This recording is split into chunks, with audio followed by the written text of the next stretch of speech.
আমার না খুব জ্বর। আজ খুব ঝাল ঝাল কিছু খেতে ইচ্ছে করছিল।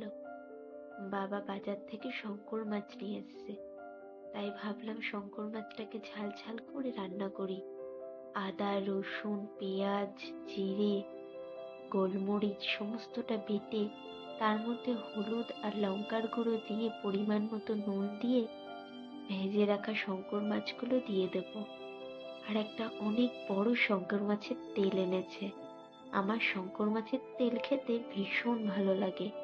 তো লাস্টে নামানোর আগে আমি শঙ্কর মাছের তেলটা দিয়ে দেবো, কারণ আগে দিলে শঙ্কর মাছের তেলটা গলে যাবে।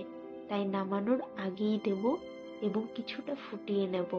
আর বাড়িতে বানানো একটা মিট মশলা দিয়ে নামিয়ে নেব। রান্নাটা খেতে অসাধারণ হয়েছিল। ঝাল ঝাল টেস্টি টেস্টি শঙ্কর মাছের ঝোল।